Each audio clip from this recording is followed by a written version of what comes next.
ಇನ್ನು BJP MLC N Ravikumar ಅವಹೇಳನಕಾರಿ ಪದ ಬಳಕೆಯ ಆರೋಪಕ್ಕೆ ಸಂಬಂಧಪಟ್ಟಂತೆ ಸಿಟಿ ರವಿ ಮಾತನಾಡಿದ್ದಾರೆ. ಬಿಜೆಪಿ ಎಂಎಲ್ಸಿ ಅವಹೇಳನಕಾರಿ ಪದ ಬಳಕೆಯ ಆರೋಪಕ್ಕೆ ಸಂಬಂಧಪಟ್ಟಂತೆ ರವಿಕುಮಾರ್ ಅವರ ಹೇಳಿಕೆ ಕೇಳಿಲ್ಲ, ನೋಡಿಲ್ಲ, ಯಾವ ಮಾಧ್ಯಮದಲ್ಲೂ ಅವರ ಹೇಳಿಕೆ ಕೇಳಿಲ್ಲ. ಚಿಕ್ಕಮಗಳೂರಿನಲ್ಲಿ ಬಿಜೆಪಿ ಎಂಎಲ್ಸಿ ಸಿಟಿ ರವಿ ಹೇಳಿರುವಂತಹ ಹೇಳಿಕೆ ಇದು ಕಾಂಗ್ರೆಸ್ ಟೂಲ್ ಕಿಟ್ ರಾಜಕಾರಣದ ಭಾಗ. ಭ್ರಷ್ಟಾಚಾರ ಬದಿಗೆ ಸರಿಸೋದಕ್ಕೆ ವಿಷಯಾಂತರ ಅಷ್ಟೇ ಅಂತ ಇನ್ನು ಚಿಕ್ಕಮಗಳೂರಿನಲ್ಲಿ ಸಿಟಿ ರವಿ ಹೇಳಿಕೆಯನ್ನ ಕೊಟ್ಟಿರುವಂತದ್ದು. ಕೊಟ್ಟಿದ್ದಾರೆ. ನಾನಂತೂ ಯಾವ ಮಾಧ್ಯಮದಲ್ಲೂ ಅವ್ರು ಹೇಳಿರೋದನ್ನ ಕೇಳಲಿಲ್ಲ, ನೋಡಲಿಲ್ಲ. ನೀವು ಯಾರು ಟೆಲಿಕಾಸ್ಟ್ ಮಾಡಲಿಲ್ಲ ಅವ್ರು ಹೇಳಿದ್ದಾರೆ ಅಂತ.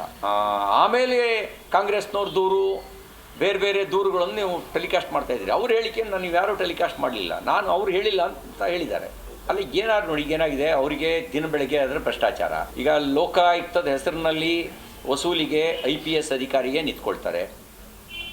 ಇದು ಇವರಿಗೆ ಗಂಭೀರವಾದ ವಿಷಯ ಅಲ್ಲ. BR ಪಾಟೀಲು ಮನೆ ತಗೊಳ್ಬೇಕು ಅಂತ ಹೇಳಿದ್ರೆ ಲಂಚ ಕೊಡಬೇಕು ಅನ್ನೋದು ಗಂಭೀರವಾದ ವಿಷಯ ಅಲ್ಲ. ಅದನ್ನೆಲ್ಲ ಬದಿಗೆ ಸರಿಸೋದಕ್ಕೆ ಪ್ರಿಯಾಂಕ್ ಖರ್ಗೆ ತರ್ಗವರು RSSನ ಮುಂದಕ್ಕೆ ಇಡ್ತಾರೆ.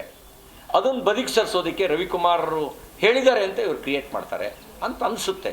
ಯಾಕೆ ಅಂದರೆ ವಿಷಯಾಂತರ ಮಾಡಬೇಕು ಅಂಥೇಳಿ. ಈ ಟೂಲ್ ಕಿಟ್ ಪೊಲಿಟಿಕ್ಸ್ನ ಭಾಗ, ಈ ಟೂಲ್ ಕಿಟ್ನ ಪೊಲಿಟಿಕ್ಸ್ನ ಭಾಗವಾಗಿ ವಿಷಯಾಂತರಗೊಳಿಸ್ಬೇಕು ಅಂಥೇಳಿ ಈ ಎಲ್ಲ ಡ್ರಾಮಾ ಅಂತ ಅನಿಸುತ್ತೆ. ಯಾಕೆಂದರೆ ನೀವಿಲ್ಲ ಅಂದರೆ ಏನು ಮಾಡ್ತೀರಿ? ಸ್ಟಾಂಪೇಡು ಬದಿಗೆ ಸೇರಿತಾ? ಈ ಚಿನ್ನಸ್ವಾಮಿ ಸ್ಟೇಡಿಯಂನಲ್ಲಿ 11 ಜನ ಜೀವ ಕಳ್ಕೊಂಡವ್ರು ಈ ಸರ್ಕಾರದ ನಿರ್ಲಕ್ಷ್ಯದ ಕಾರಣಕ್ಕೆ ಅನ್ನೋದು ಬದಿಗೆ ಹೋಯ್ತಾ? BR ಪಾಟೀಲು ಲಂಚ ಕೊಟ್ಟವರಿಗೆ ಮನೆ ಅನ್ನೋದು ಬದಿಗೆ ಹೋಯ್ತಾ? ಆಮೇಲೆ ಆಡಳಿತ ಪಕ್ಷದ ಶಾಸಕರುಗಳೇ ಅಸಹನೆ ವ್ಯಕ್ತಪಡಿಸಿದ್ದು ಬದಿಗೆ ಸರಿಸೋದಕ್ಕೆ ಈ ಥರದ್ದು ಒಂದು ಟೂಲ್ ಕಿಟ್ಟು ಪೊಲಿಟಿಕ್ಸ್ನ